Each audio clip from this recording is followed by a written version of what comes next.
ने विकटें ऐसे बांटी हैं जैसे चंदा नहीं बांटा जा रहा होता किसी जगह पे। दो विकटें हाँ, दो तुम ले लो, दो तुम ले लो, चलो सिराज तुम भी आओ, दो तुम्हारी भी हो गई, बुमराह तुम रह गए, तुम भी आ जाओ, दो तुम्हारी हो गई। मतलब इस तरीके से तो विकटें बांटी हैं इन्होंने, आपके सामने है। मतलब ऐसे होता है भला, ऐसे प्लेयर्स खेलते हैं। ये गली मोहल्ले की क्रिकेट हो रही थी। मुझे तो समझ नहीं आता कि आखिर सारी कौम इनके ऊपर इतना ध्यान क्यों देती है, इतना फोकस क्यों करती है। अपने काम रोके हुए थे, जिस तरीके से क्रिकेट देखी जा रही थी, मतलब यकीन करें मेरा तो बात भी मेरे से नहीं हो पा रही जो सूरत हाल मैंने पाकिस्तान की टीम की देख ली है।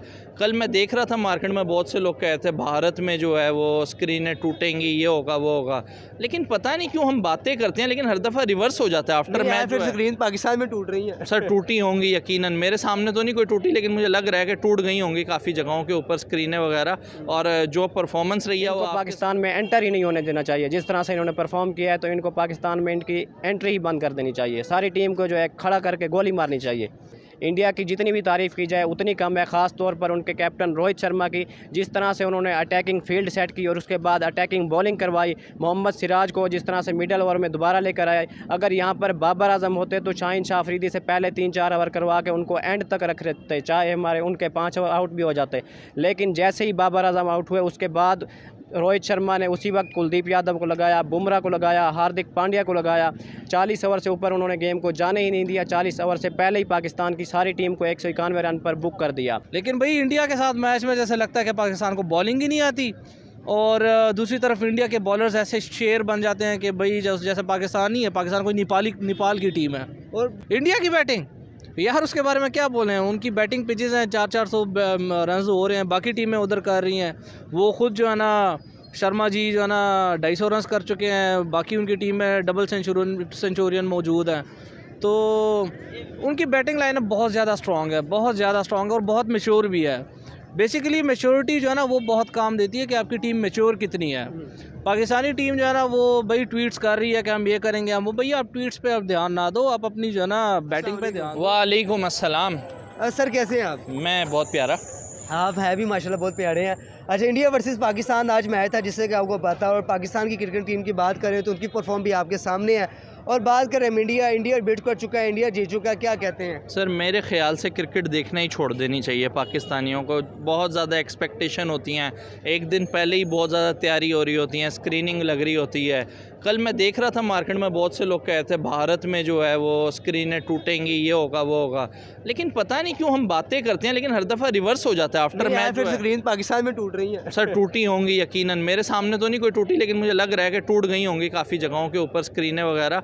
और जो परफॉर्मेंस रही है वो आपके सामने। विकटें ऐसे बांटी हैं जैसे चंदा नहीं बांटा जा रहा होता किसी जगह पे। दो विकटें हाँ, दो तुम ले लो, दो तुम ले लो, चलो सिराज तुम भी आओ, दो तुम्हारी भी हो गई, बुमराह तुम रह गए, तुम भी आ जाओ, दो तुम्हारी हो गई। मतलब इस तरीके से तो विकटें बांटी हैं इन्होंने, आपके सामने है। मतलब ऐसे होता है भला, ऐसे प्लेयर्स खेलते हैं। ये गली मोहल्ले की क्रिकेट हो रही थी। मुझे तो समझ नहीं आता कि आखिर सारी कौम इनके ऊपर इतना ध्यान क्यों देती है, इतना फोकस क्यों करती है।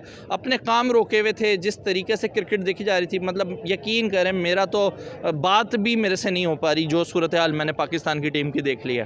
अच्छा, जैसे सर बात करें इंडियन क्रिकेट टीम की, हर मैच में उनको प्रेशर हैंडल करना आ गया। हमारी क्रिकेट टीम की बात करें तो एक आउट होगा, 2 होगा, प्रेशर में आस्ता आस्ता आउट होना शुरू हो जाता है। ये पाकिस्तानी खूब जानती है, इनके 2 आउट हों आस्ता सारी विकटें गिरना शुरू हो जाती है। आखिर क्या लगता है, प्रेशर की वजह या कोई और वजह है? मुझे पर्सनली अगर मैं आपको बताऊं ना तो प्रेशर तो वैसे ही बहुत था। इंडियन क्राउड था वहाँ पे, सारा इंडिया के अंदर था, लेकिन ये इंटरनेशनल प्लेयर है, ये कोई गली मोहल्ले के प्लेयर थोड़ी हैं। इंटरनेशनल प्लेयर का क्या काम है, खाली जाके स्कोर थोड़ी करना है, उसने प्रेशर को भी हैंडल करना है, उसने पाकिस्तान का नाम का भी ख्याल रखना है। लेकिन यहाँ पे तो मेरे ख्याल से हर कोई अपनी जंग लड़ा है, अपनी जंग लड़ा है। बिल्कुल। तो सर, आने वाले वक्त में अभी कि वर्ल्ड कप शुरू है, जारी है, फाइनल में इस तरह की परफॉर्म अगर हमारी टीम लेके जाएगी तो पहुंच पाएगी या पहले घर? मेरे ख्याल से अगर मैं आपको बताऊं ना तो मुझे मुश्किल ही लग रहा है पाकिस्तान का आगे मजीद सर्वाइव करना। सर, इंडिया को कहाँ पर देख रहे हैं? सर, आपके सामने है, मैं क्या, दुनिया ही देख रही है, मेरी क्या मजाल है, पूरी दुनिया देख रही है जो इंडिया के परफॉर्मेंस जा रही है। और मेरे ख्याल से वर्ल्ड कप जो है वो भारत ले जाएगा, ले जाएगा। और फाइनल में आप कौन सी टीमों को देख रहे हैं? मेरे ख्याल से भारत का या तो न्यूजीलैंड के साथ होगा या साउथ अफ्रीका के साथ फाइनल होगा। अच्छा सर, आखिर में आप क्या पैगाम देंगे आप इंडियन पब्लिक को खुसूसन? मैं यही कहूँगा खेलते रहो, एंजॉय करते रहो ऐसे ही, और हराते हमें जाओ, हाँ सब टीमों को हराते जाओ। आज बहुत ही मायूस हैं हम, जिस तरह से पाकिस्तान ने खेला बिल्कुल ही हम मायूस हो चुके हैं पाकिस्तान टीम से। अच्छा, जिस तरह से बाबर आजम ने आज परफॉर्म किया है बिल्कुल ही हमें नज़र ही नहीं आ रहा कि वो नंबर 1 बैट्समैन है। कहने को वो कहते हैं जी मैं सारे जवाब ग्राउंड में दूंगा, हमारी टीम जो वर्ल्ड कप के फ़ाइनल में पहुंचेगी। इस तरह से आप फ़ाइनल में पहुंचेंगे, 190 रन आपसे टोटल हुए हैं, 100 आप कह रहे हैं जी हम जो है फ़ाइनल में पहुँचेंगे। इस तरह की परफॉर्मेंस से आप फ़ाइनल में पहुँचेंगे तो बस फिर बाबर आजम आज सबसे बुरा खेले हैं, क्योंकि जब बाबर आजम खेल रहे थे उस वक्त हमारा 155 स्कोर था और 2 खिलाड़ी आउट थे। बाबर आजम जिस तरह के नंबर 1 प्लेयर हैं तो उनको चाहिए था एंड तक लेकर जाते, जिस तरह से हमने देखा एशिया कप में विराट कोहली और केएल राहुल ने हमारे खिलाफ लंबा खेला और एंड तक वो मैच फिनिश करके गए। बाबर आजम नंबर 1 प्लेयर हैं तो वो जिम्बाब्वे के खिलाफ, नेपाल के खिलाफ 150 रन मारते हैं, लेकिन जब बड़ी टीम उनके सामने आती है तो वो ठुस हो जाते हैं। तो इस तरह नहीं होता, आपको बड़ी टीम के खिलाफ परफॉर्म करना पड़ेगा तब ही आप नंबर 1 बनेंगे। बिल्कुल आज बाबर आजम ने, पूरी पाकिस्तान टीम ने हमें मायूस किया। हम बिल्कुल ही इनसे मायूस हैं, हमें कोई उम्मीद नहीं है कि फ़ाइनल में पहुँचेंगे। ये बड़ी बड़ी बातें करवानी हो तो इनसे पहले ये बड़ी बड़ी बातें करते हैं। हम जो है फ़ाइनल में पहुँचेंगे, हम सारे जवाब ग्राउंड में देंगे, हम जो है 45 लाख लेंगे, हम जो है आपको स्पॉन्सरशिप नहीं करेंगे अगर आप हमें पैसे नहीं देंगे। पैसे लेने के लिए आगे होते हैं, जब परफॉर्मेंस की बात आती है तो सारे ही फेल हो जाते हैं। इनको पाकिस्तान में एंटर ही नहीं होने देना चाहिए। जिस तरह से इन्होंने परफॉर्म किया है तो इनको पाकिस्तान में इनकी एंट्री ही बंद कर देनी चाहिए। सारी टीम को जो है खड़ा करके गोली मारनी चाहिए। अच्छा, कल जो है उनकी बात करें हम, बाबर आजम की, शाहीन अफरीदी ने प्रेस कॉन्फ्रेंस में बहुत कहा था कि हमने तो कल 4 विकेटें लेनी ही, हमने तो कल बड़ा इनको हरा देना है मैच। इस तरह की बड़ी बड़ी बोंगी बातें कर रहे थे। आज उन्होंने बोंगापन ख़त्म कर दिया है, मतलब इतनी हमें बढ़ के मारनी चाहिए। कल बिल्कुल ही वो ओवर कॉन्फिडेंट नज़र आ रहे थे, इसी वजह से आज हम हारे हैं। अगर वो थोड़ा सा तहम्मुल का मुजाहरा करते और कोई मेचोरिटी वाली बातें करते तो आज हमारी ये सिचुएशन ना होती। सिर्फ़ और सिर्फ ये बातें करने तक रह गए हैं।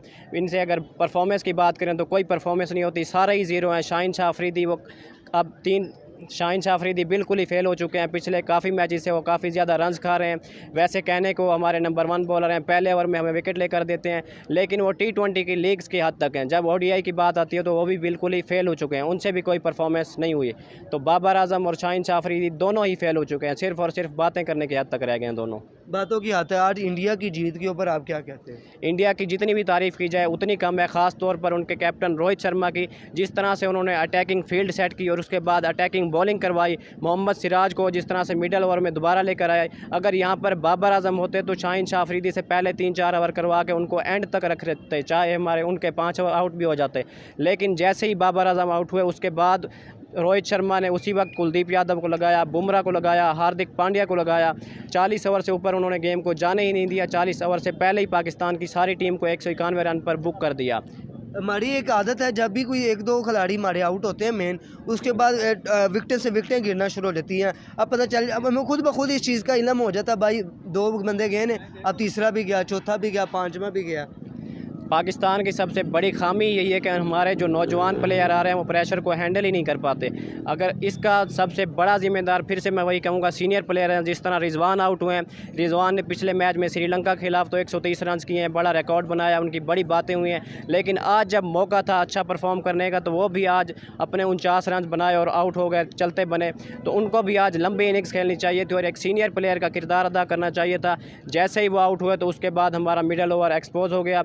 जिस तरह से साउथ शकील आउट हुए, उनकी बड़ी बातें हो रही थी जो हमें इंजमामुल हक मिल गया नंबर 5 पर। हमारे पास बड़ा बैट्समैन आ गया जो हमें लंबा सर्व करेगा 15 साल तक, 10 साल तक।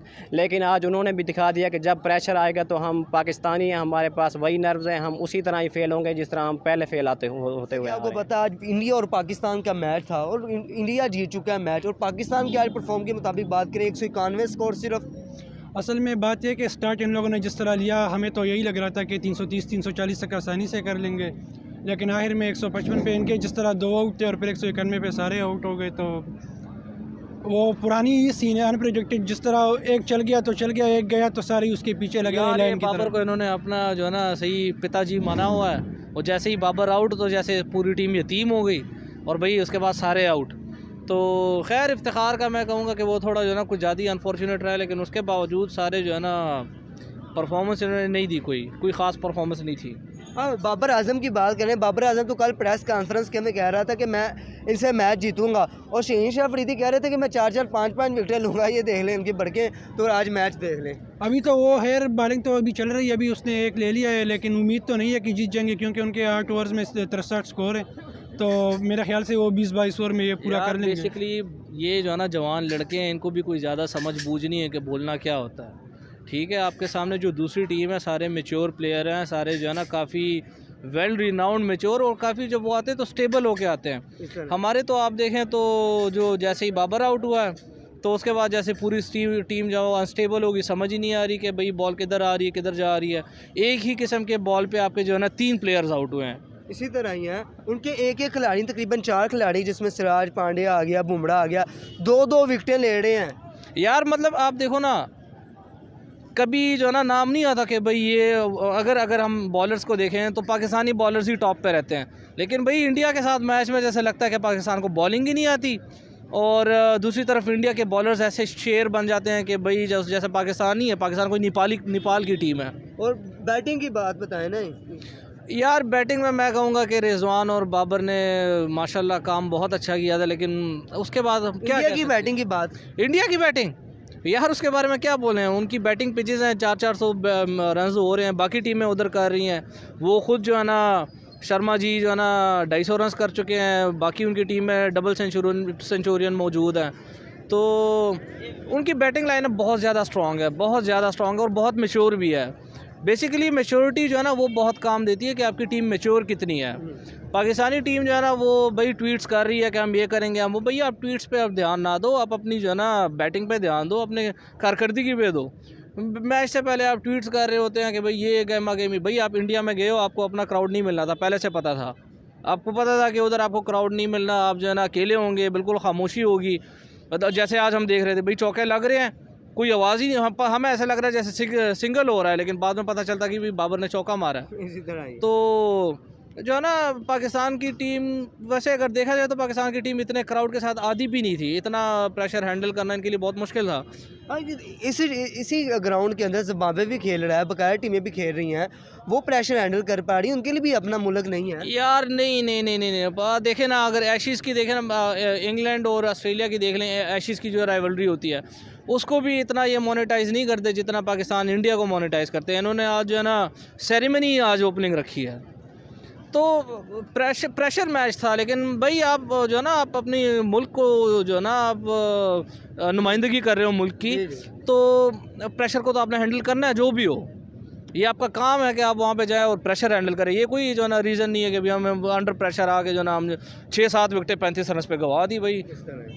तो बस यार उम्मीद रखते हैं कि आगे इंशाल्लाह टूर्नामेंट अच्छा ही हो, और अपने जो ना हम कीमती टाइम निकाल के मैच देखते हैं, पता चलता है सारा टाइम बर्बाद हो गया यार, हम अब पढ़ने जा रहे हैं, हम और नहीं कर रहे।